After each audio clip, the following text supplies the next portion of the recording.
காலத்தில் கொம்பன் என்ற இளம் யானை இருந்தான். அவனுக்கு வலிமையான கால்கள் இருந்தன, பெரிய கனவுகள் இருந்தன. ஆனால் அவன் ஒருபோதும் சவால் எடுக்கவில்லை. மற்றவர்கள் சிரித்தால் என்ன, நான் இன்னும் தயாராக இல்லையே என்று எப்போதும் பயந்தே இருந்தான். காட்டில் உள்ள மிருகங்கள் எல்லாம் அவனை விரும்பினாலும் தங்களுக்குள்ளேயே சொல்வார்கள், அவன் பெரியவன்தான், ஆனா எப்பவும் பயந்து இருப்பான். அவனுக்கு சக்தி இருக்கு, ஆனா தைரியம் இல்ல.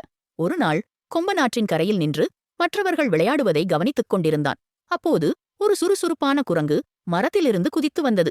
கொம்பன், நீ எவ்வளவு பெரிய யானை தெரியுமா, ஆனால் ஏன் ஆமை மாதிரி நடக்கிறாய் என்றது. கொம்பன் சிவந்து கொண்டான். நான் ஏதாவது உடைத்துவிடக் கூடாது என்று நினைக்கிறேன். குரங்கு சிரித்தது. ஆமா, அதுவும் நல்லதுதான். இல்லையென்றால் உனக்கு பயமா இருக்குமோ? கொம்பன் அமைதியாக குனிந்து பார்த்தான். குரங்கு சிரித்துக்கொண்டு ஒரு தூரத்தில் இருந்த மலைக்குப் பக்கம் சுட்டிக்காட்டி, இதோ பாரு கொம்பன், அந்த மலையில் இருக்கும் பாறையை நீ ஒரே மிதிப்பில் நகர்த்திவிட்டாயென்றால் நான் உன்னை ஒருபோதும் கிண்டல் பண்ண மாட்டேன். கொம்பன் வியந்து பார்த்தான். அந்த பாறை ரொம்ப பெரியது என்றான். குரங்கு கண்ணை சிமிட்டியது. ஆமா, நீ முயற்சி கூட செய்யாம முடியாதுன்னு சொல்ல ஆரம்பிச்சிட்ட. அந்த இரவு கொம்பன் தூங்கவே முடியவில்லை. அவன் காதுகளில் குரங்கின் வார்த்தைகள் எதிரொலித்தது. அந்த சின்ன குரங்கு ஏன் இவ்வளவு பெரிய தாக்கத்தை ஏற்படுத்தியது?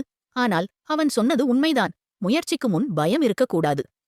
மறுநாள் காலை குரங்கு மரக்கிளையில் காத்திருந்தது. வா கொம்பன், உன் மதிப்பை காண்பிக்கவா என்றது. இந்த வீடியோவை ஃபுல்லா பார்க்க ஹேண்டில் கீழே இருக்கிற ப்ளே பட்டனை கிளிக் பண்ணுங்க.